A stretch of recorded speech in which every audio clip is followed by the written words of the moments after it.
안녕하십니까. 하나증권 리서치센터장 박영훈입니다. 자, 오늘 저는 수소 관련된 이야기를 하고자 합니다.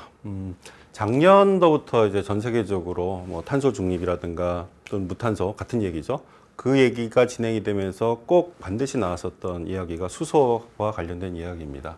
그러니까 왜 수소일까라고 하는 거죠. 자, 수소는 우리가 고등학교 때 배웠었던 주기 화학 시간을 생각해 보면 주기율표의 첫 번째 있는 원소입니다.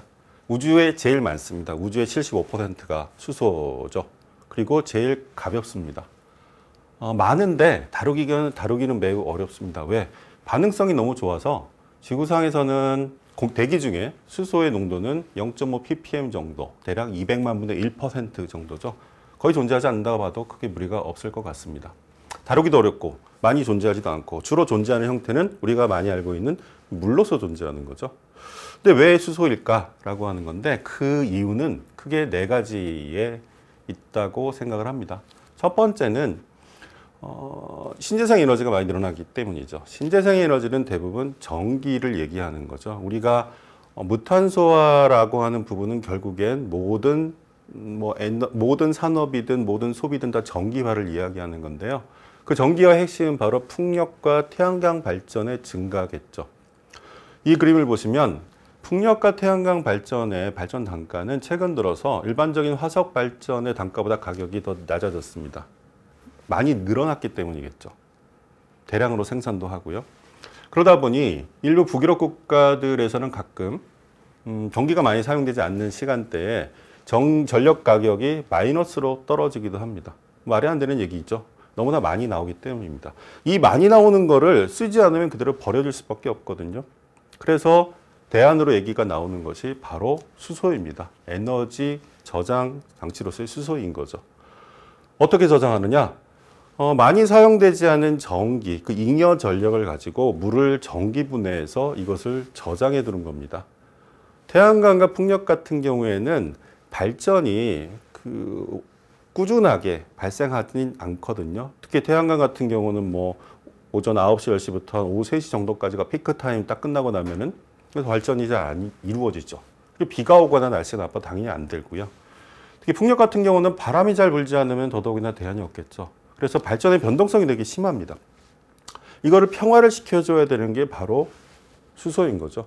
그러니까 태양광과 풍력이 발전율이 떨어질 때 수소를 투입을 해서 다시 발전을 평화시키고 그러면서 또 남는 전력으로는 다시 또 수소를 또 생산해서 저장하고 이러한 식으로 발전의 평화를 안정적 공급을 위해서 수소가 중요한 대안으로 떠오르고 있습니다. 두 번째 이슈는 탄소를 줄여야 되는데 탄소 배출이 줄여야 함에도 불구하고 그게 어려운 산업들이 있어요. 전기화가 어려운 산업들, 대표적으로 철강과 같은 산업입니다. 현재 철강 산업은 석탄을 이용하죠. 코크스를 이용해서 철을 뽑아냅니다. 그런데 여기서 막대한 이산화탄소가 발생이 되죠. 석탄, 코크스 대신에 수소를 집어넣게 되면 여기서 이산화탄소가 아닌 물이 배출이 됩니다. 무탄소 철의 생산이 가능하죠. 물론 단가는 당연히 비쌀 수밖에 없습니다. 수소를 생산해야 되는 이슈가 분명히 있기 때문인 거죠. 근데 어쨌거나 뭐 그렇게 가는 방향성에 있어서 크게 변화는 없을 겁니다. 뭐 앞으로 20년 또는 뭐 길게는 30년 안에 발생할 수 있는 일이니까요. 산업적 측면에서의 수요가 있습니다. 세 번째는 운송 연료로서의 수요입니다. 승용차 같은 경우는 배터리로 충분히 가능합니다. 그런데 장거리를 가거나 또는 선박 또는 비행기 같은 경우에는 배터리를 사용하기 현실적으로 좀 어려운 부분들이 있어요. 왜냐하면 무게가 많이 나가기 때문이고 주행거리에 한계가 분명히 있기 때문이죠. 그리고 충전 시간도 분명히 여러 가지 문제의 제약 요건입니다. 수소로 갈 경우에는 예를 들어 수소 같은 경우는 1kg 정도로 지금 승용차 기준으로 보면 대략 100km 정도 주행할 수가 있거든요. 뭐 길게는 1000km도 갈 수 있어요. 그리고 퓨얼링 타임도 뭐 3, 4분이면 충분히 완충이 다 되는 상황이고요. 특히 비행기 같은 경우는 배터리 너무 무겁거든요. 테슬라 모델 S 같은 경우에는 배터리 무게만 한 600kg이 넘습니다. 이걸 비행기에 적용할 수 없겠죠. 그리고 비행기는 공중에 뛰면 온도가 급격히 떨어지기 때문에 이 배터리도 또 따뜻하게 또 만들어져야 되는 이슈가 있어요. 수소는 충분히 그게 가능한 거죠. 그래서 그런 움직임들도 분명히 있습니다. 이게 세 번째 이유고요. 네 번째 이유는 폐플라스틱의 처리 문제입니다. 현재 우리는 폐플라스틱을 어떻게 처리하느냐? 첫 번째 소각의 방법입니다. 소각은 그냥 태우는 건 아니고요. 폐플라스틱을 펠렛 형태로 만들어서 다른 물질과 섞어서 발전 연료로 사용을 합니다. 이게 예전에는 뭐 80년대 이게 뭐 다이옥신 배출이라든가 이런 이슈가 있었는데 지금은 그런 거는 많이 이제 없어진 상태인데 이산화탄소 배출은 여전하다라는 거죠. 두 번째로 폐플라스틱을 활용하는 방법은 재활용입니다. 우리가 살면서 재활용 플라스틱을 제일 많이 보고 산 게 많이 접할 수 있는 건 아마 음식점에서 길거리에서 그 빨간 고무다라라고 하죠. 거기다가 막 김치 담그는 그런 거. 저는 그런 식당을 절대 안 가는데요. 그건 플라스틱 고무가 아니고요. 뭐 PVC나 이런 폐플라스틱을 세척 후에 녹여서 색소 넣고 다시 찍어낸 거거든요. 안 좋죠. 당연히 몸에 안 좋습니다. 근데 이렇게 한번 재활용한 폐플라스틱은 또다시 재활용을 못 해요. 그 다음부터는 폐기물입니다.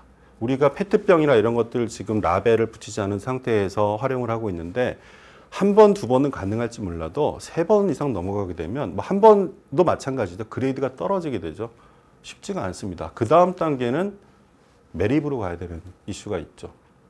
결국엔 다 매립일 겁니다. 그런데 이 폐플라스틱을 가지고 열 처리, 그러니까 파이로리시스라고 하는데요.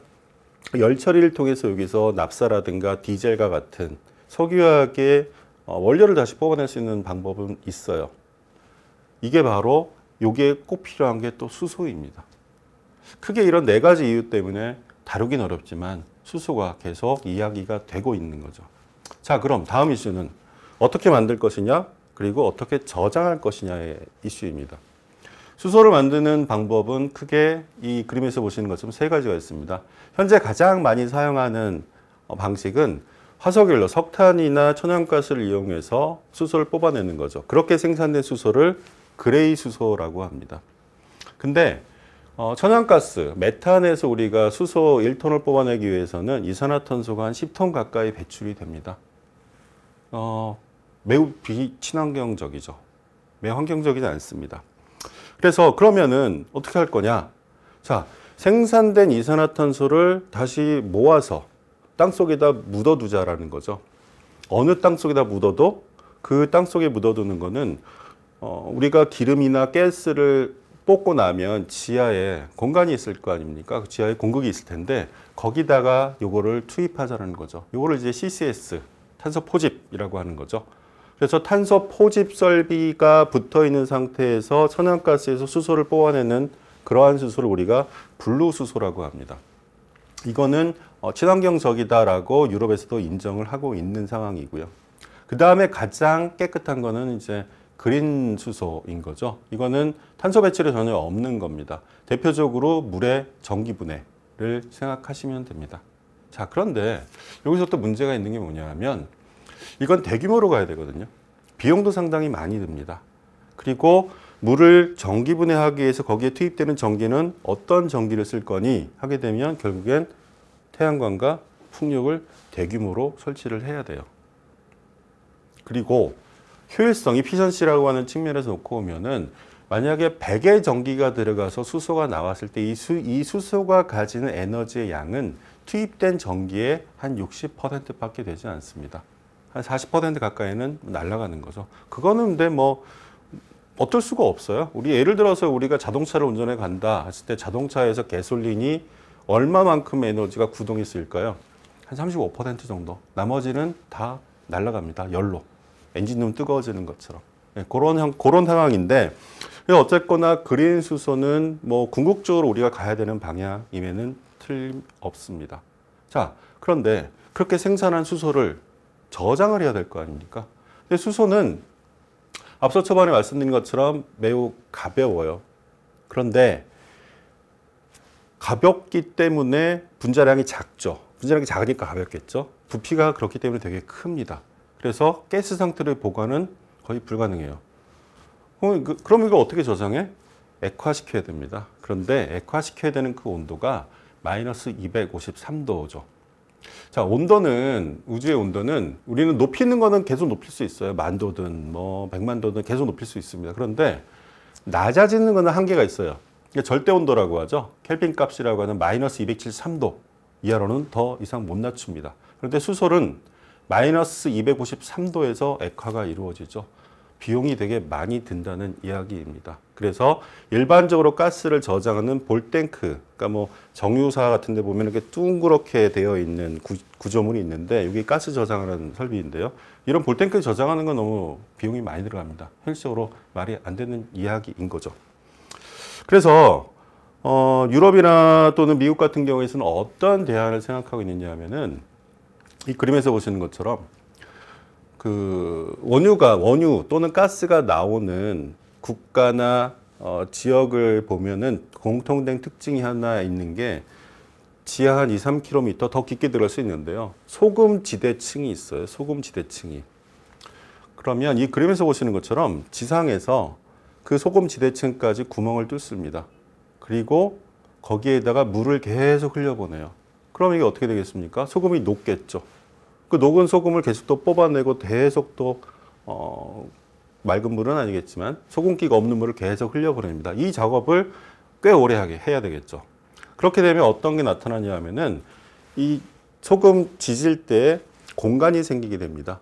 작게는 10만 세제곱미터부터 크게는 한 100만 세제곱미터 정도의 공간이 생기게 되죠. 여기다가 수소를 액상이 아닌, 액체가 아닌 기체 상태로 통상 한 200기압 정도로 꼭꼭 눌러 담습니다. 그래서 필요할 때 빼쓰는 거죠. 자, 100만 세제곱미터면은 어느 정도의 그 볼륨이냐? 대형 유조선, VLCC급 유조선은 통상 200만 배럴 정도의 원유를 운반할 수가 있는데요. 200만 배럴이라 하면은 32만 세제곱미터예요. 우리나라 같은 경우가 대략 얼추 하루에 한 300만 배럴 정도의 원유를 수입을 합니다. 그러면은 VLCC 유조선으로 1.5대 정도가 필요하겠죠. 그런데 이 100만 세제곱미터에는 이 VLCC 유조선이 3대 정도 들어갈 수 있는 공간이 생성이 됩니다. 공간이 됩니다. 그러니까 우리나라가 그쵸. 하루에 이틀 정도 쓸 수 있는 원유를 여기다 담을 수 있는 거죠. 엄청난 양입니다. 엄청난 공간이죠. 근데 이거는 수십 년 전부터 이미 인류가 사용을 했던 거예요. 근데 문제는 뭐냐면 이게 어디에 주로 많이 분포되어 있느냐. 다음 그림을 보시게 되면 대부분 원유나 가스가 많이 나오는 지역에 있습니다. 대표적으로 미국의 걸프 지역인 텍사스 연안, 그리고 캐나다에서 오일 샌드가 제일 많이 나오는 캐나다 중부의 알버타주, 그리고 유럽에서는 북해 지역, 독일을 포함한 북해 지역, 그리고 중동, 그리고 러시아 이렇게 있죠. 전혀 없는 곳도 있습니다. 예, 한국, 중국, 일본 없습니다. 저장할 방법이 없습니다. 비용적으로도 이렇게 솔트 캐번이 많은 국가들과 비교했을 때는 이걸 저장한다? 뭐 다른 방법을 써서 저장한다? 돈이 너무 많이 들어가요. 경쟁력이 떨어진다는 이야기가 되겠죠. 그러면 수소 저장이 어려운, 우리나라도 뭐 수소 사회를 계속 얘기하고 있고 일본도 마찬가지인데 수소 저장이 어려운 한국과 일본은 어떤 대안을 가지고 가야 하겠는가? 암모니아입니다.